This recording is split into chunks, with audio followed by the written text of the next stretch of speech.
দেশের চলচ্চিত্র শিল্প কি আর ঘুরে দাঁড়াবে এমন প্রশ্ন এখন চলচ্চিত্র পাড়া থেকে শুরু করে সবার মুখে মুখে। একদিকে কমছে সিনেমা হল, অন্যদিকে প্রযোজক, চলচ্চিত্রের সংখ্যাও। কিছু সিনেমা দেশ বিদেশে আলোচনায় আসলেও দর্শক টানতে ব্যর্থ প্রেক্ষাগৃহে।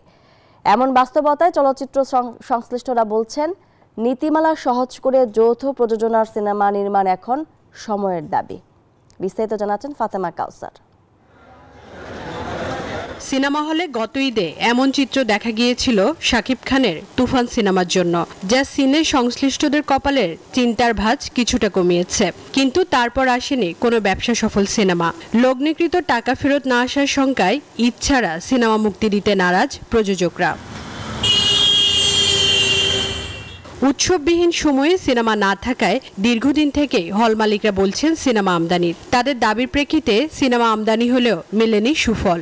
এমন বাস্তবতায় সংকট সমাধানে এখন যৌথ প্রযোজনা সিনেমা নির্মাণের কথা বলছেন হল মালিক, প্রযোজক, পরিচালকরা। সেই সময় জয়েন্ট ভেঞ্চার ছবিটা বন্ধ করেছে কতিপয় নেতা, যারা জয়েন্ট ভেঞ্চার ছবি করতে পারতেছিল না।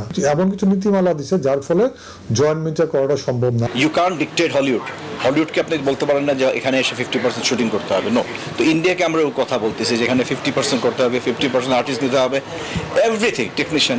In a way it's good. ভালো একটা স্টুডিও, ভালো একটা শুটিং প্লেস, একটা ভালো জায়গায় শুটিং এর পারমিশন পাওয়া, এগুলোই তো নাই। তাহলে সিনেমাটা কি দিয়ে বানাবো? আপনি বলতেছেন যে ইন্টারন্যাশনাল মার্কেটে প্রতিযোগিতা করো, কাকে দিয়ে প্রতিযোগিতা করব? সমাধান না হলে দীর্ঘদিন ধরে লোকসান গুনতে থাকা সিনেমা হল মালিকরা বলছেন এবার স্থায়ীভাবে বন্ধ করবেন ব্যবসা। আমরা রীতিমতো হতাশ। তাদের সিনেমা হল মালিকদেরকে যদি ঈদের জন্য অপেক্ষা করে থাকতে হয় 2 ঈদকে ধরে, তাহলে তো বেঁচে থাকা সম্ভব না। সরকারের সদিচ্ছ নাই বললেই চলে, কারণ আজকে যিনি সচিব থাকেন 3 মাস পর উনি থাকেন না। যিনি নতুন আসেন উনি ওনার নিজের চিন্তাধারাটা কাজে লাগাতে চেষ্টা করে। আমাদের ছবি যদি বাংলাদেশি শিল্পী কলা কৌশলীরা ভালো দিতে পারে তাহলে বাংলাদেশি এনাম। আর যে সময় পর্যন্ত বাংলাদেশে এই সক্ষমতা অর্জন করতে না পারবে, সেই ক্ষেত্রে আমরা মনে করব যৌথ প্রযোজনার ছবিরও দরকার আছে, ইন্ডিয়ান মুভিরও দরকার আছে। চলচ্চিত্রকে টিকে রাখতে হলে সবকিছু সহজীকরণ করতে হবে। যে সার্চ কমিটি করা হয়েছে সেখানে আমাদের কোনো রকম আমরা যে কিছু একটা বলবো আমাদের রাখা হয়নি। বাংলা সিনেমার চলমান সংকট কাটিয়ে তুলতে সরকারের সুদৃষ্টির পাশাপাশি প্রযোজকদের লগ্নিকৃত টাকা ফিরে পেতে টিকিটিং চালুর বিকল্প নেই।